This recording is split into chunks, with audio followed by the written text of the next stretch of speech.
नमस्कार दोस्तों, आज हम बात करेंगे पढ़ने के लिए सबसे उचित समय कौन सा होता है। Best time for the study. ऐसा माना जाता है कि सुबह के 4 बजे से लेकर के सुबह के 7 बजे तक का समय पढ़ने के लिए बहुत ही अच्छा होता है और इस समय को याद करने के लिए बहुत ही सही समय माना जाता है, क्योंकि सुबह का समय शांति से भरा होता है और छात्र का दिमाग भी शांत और एकाग्र होता है। तो उस वक्त याद किया गया कुछ भी हमें लंबे समय तक याद रहता है। आपने अपने माता पिता को भी अक्सर यह कहते हुए सुना होगा कि सुबह जल्दी उठा करो। सुबह जल्दी उठने के कई फायदे होते हैं। आजकल सुबह जल्दी उठने के महत्व पर काफी ध्यान दिया जाता है। जल्दी उठना न सिर्फ आपकी पढ़ाई के लिए बल्कि आपके स्वास्थ्य के लिए भी बहुत अच्छा होता है। सुबह जल्दी उठने से आप अपने आप को काफी एनर्जाइज्ड और प्रोडक्टिव महसूस कर सकते हैं, क्योंकि ये आपकी पूरी बॉडी क्लॉक को सुधार देता है। तो आज हम बात करेंगे कि ऐसी 8 बातों की जिन्हें आप फॉलो करके अपने सुबह के समय को अच्छे से इस्तेमाल कर पाएंगे। पहला है जल्दी सोएं और जल्दी उठने का रूटीन बनाएं। जल्दी सोने और जल्दी उठने से शारीरिक तंदुरुस्ती, समृद्धि व दिमाग शक्ति में बढ़ावा होता है। छात्रों के जीवन में भी इस समय का उतना ही महत्व है जितना एक आम आदमी के जीवन में। रात को जल्दी सोने से आप पर्याप्त नींद ले सकते हैं, जिससे आप सुबह बिल्कुल तरोताजा उठेंगे।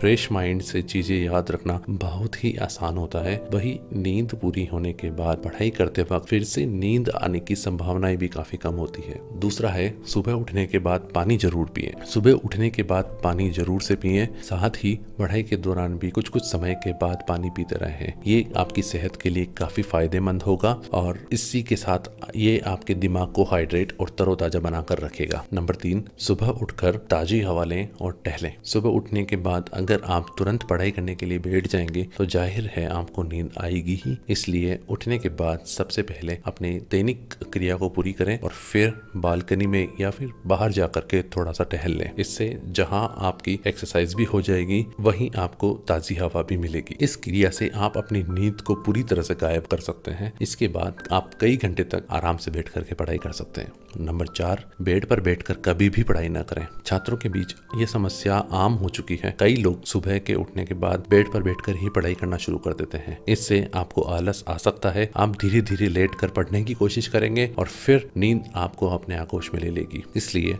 पढ़ाई करते वक्त हमेशा टेबल कुर्सी का ही इस्तेमाल करें और कुर्सी पर सही ढंग से पीठ सीधी करके बैठें। नंबर 5, नींद आए तो चेहरे पर पानी के छींटे मारें। एग्जाम के दौरान देर रात तक लगातार पढ़ने के बाद अगर आप सोते हैं तो सुबह उठने में काफी मुश्किल होती है। थके हुए दिमाग के साथ पढ़ाई करने पर हमें बार बार नींद आती है। अगर आपके साथ भी कुछ ऐसा ही है तो तुरंत उठें और बाथरूम में जाकर के अपने चेहरे पर पानी के छींटे मारें। इससे आपकी सुस्ती दूर होगी और आपका दिमाग नए तरीके से चीजों को याद रखने के लिए तरोताजा हो जाएगा। नंबर 6, अगर नींद आए तो पढ़ें अपना पसंदीदा विषय। हालांकि अगर पढ़ते हुए आपको नींद आती है तो आप सुबह पढ़ने के लिए वो विषय चुनें जो आपके फेवरेट हों, जिन्हें आप आसानी से समझ व याद कर सकते हैं। सरल विषय या टॉपिक्स को पढ़ने में और याद करने में आपको ज्यादा मेहनत नहीं करनी पड़ेगी, जिससे आपको बोरियत भी नहीं होगी और आप ज्यादा देर तक बैठकर पढ़ाई कर सकते हैं। नंबर 7, अच्छी रोशनी में बैठकर पढ़ाई करें। सुबह उठने के बाद बहुत से विद्यार्थी सिर्फ एक स्टडी लैंप जलाकर पढ़ाई करने की कोशिश करते हैं। एक लैंप की वजह से